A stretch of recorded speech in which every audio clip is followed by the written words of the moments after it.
guys, welcome back to my channel. In today's video, I'm going to be doing a fall favorites video. I know I said on my community tab that I was doing a fall fashion video. I've scrapped that idea. I was gone for a minute in such a way that I may have led you to believe that I passed of a mysterious ailment, because my first community post over a month ago was, I'm sick, no video this week. And then like a month later, I was like, fall fashion video coming soon, and then nothing came soon, and you guys were probably like, oh my god, she's dead. She died. But no, I did live. Starting off with my biggest fall favorite that kind of leads into several of the other favorites that I'm going to talk about is the Twilight saga. I never read Twilight when I was younger. I never really even watched the movies.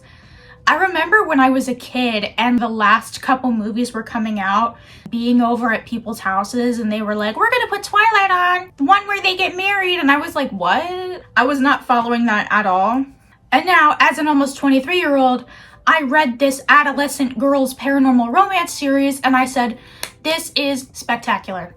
First, I watched all the movies, and something about it, and I feel like I don't really have to explain myself that much because if you know, you know.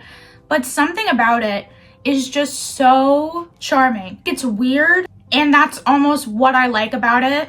I've also always loved vampire stories historically.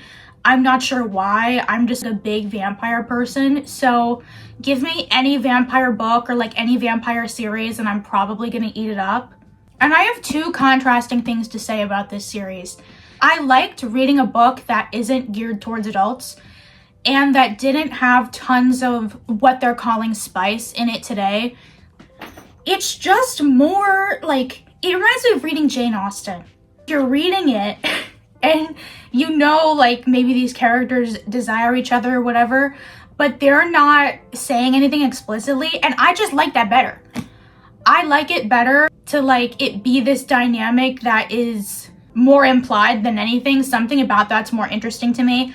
But then at the same time, it's not so innocent to where they're like, oh, I read this when I was 13. You read this when you were 13? I would not let a 13-year-old girl read this. Maybe it's just something you pick up on when you're older versus something when you're a tween. But I was like, oh, that is a little too seductive. This is not for 13, 14-year-olds. I think you should be 15, 16 to read Twilight. And that's very hypocritical coming from me who read an adult vampire series when I was 12. But doesn't that make me the best judge? It's not my fault that I was at a higher reading level. I'm literally on the last book right now, Midnight Sun. I've been blowing through these books, except for Midnight Sun, because now I'm sad. I'm like about to finish it. So I'm prolonging it and dragging it out because I'm like, oh no, I'm gonna have no more Twilight to read. And I love the movies, and I love in the movies Kristen Stewart, which brings me to my second favorite of the season, which is Kristen Stewart. People said she was like a bad actor in this movie. They don't seem to realize that Kristen Stewart just moves like that. The only scene where I was like, was when she was in the hospital and she was like, you can't leave me, no, you can't, you just cannot do that. And she's like, I don't know, cutting herself off or whatever. I was like, now, no, nobody talks like that, okay? That seemed kind of unnatural, but I imagine that she was directed to deliver it that way. So I watched Love Lies Bleeding with Kristen Stewart in it. And that's just the way that Kristen Stewart moves.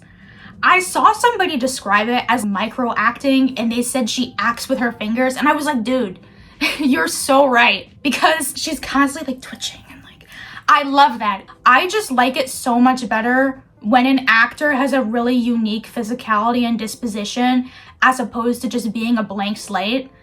Every role that Kristen Stewart acts in, you know it's Kristen Stewart. I also watched the Christmas movie she was in, The Happiest Season. I could go on a whole thing about The Happiest Season. Let me talk about it real quick, okay? Quick tangent, and we'll get back to the list. This movie made me angry. I did enjoy it. Like, that makes it sound like I didn't enjoy it. But the thing that made me mad is, if you haven't seen the movie, this isn't going to make sense to you, but I think that Abby should have ended up with Riley. I didn't like the way that Harper was manipulating her throughout the entire movie. It's not that Harper didn't want to come out that I feel is the problem. It's the way that she went about it And she denied Abby, which is Kristen's character, the ability to make a decision about whether or not she was gonna be with somebody who wasn't out to her family. She had lied and said to her, oh, I told them about our relationship and they took it really well. She invited Abby over for Christmas dinner with her conservative family, and then she's like, LMAO, by the way, I lied to you several months ago. And I'm just like, dude, you should have left immediately. And it just seems like Harper is such a gaslighting ass character. And to me, what she did to Riley is also not really forgivable, where she basically outed Riley to save herself. And it took her how long to apologize. And she also didn't tell Abby the full truth about Riley.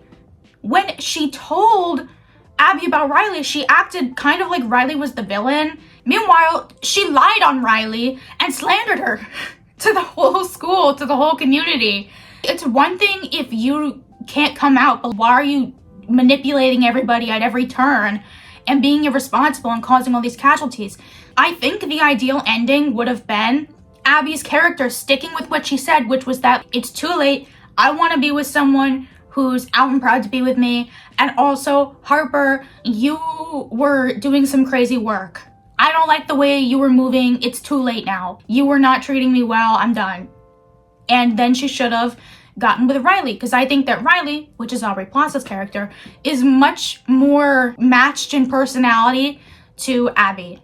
So anyway, that's my take on the happiest season. Well, and I went on Letterboxd, and I actually saw several people saying the same thing, where they were like, Harper is a menace.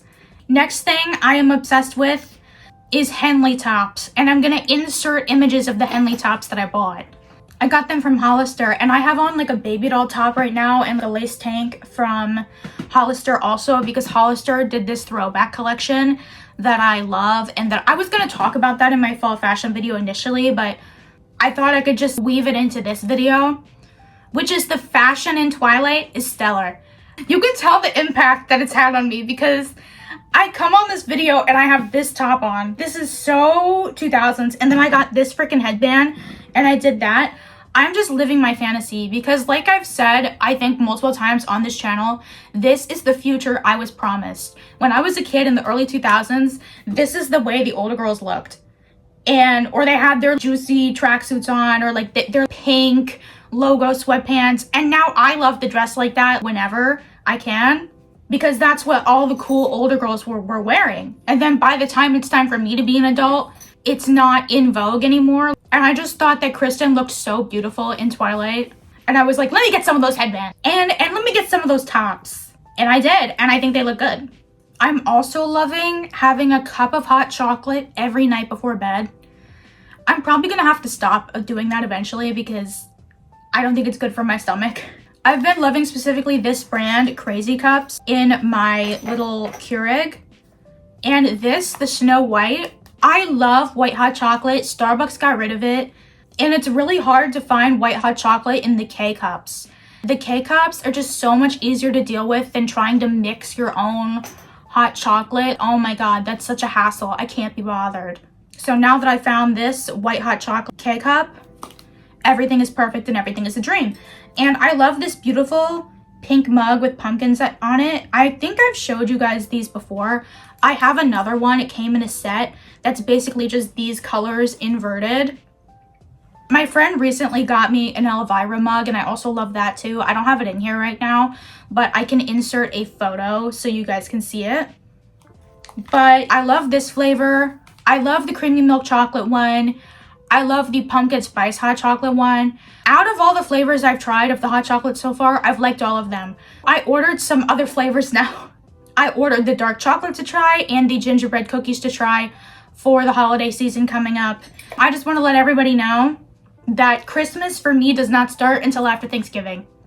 I refuse to allow Christmas to begin until after Thanksgiving.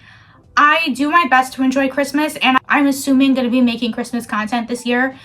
I missed out on a lot of fall content, but Christmas is not my favorite time of year, so I don't necessarily like to prolong it. I like to just leave it to December.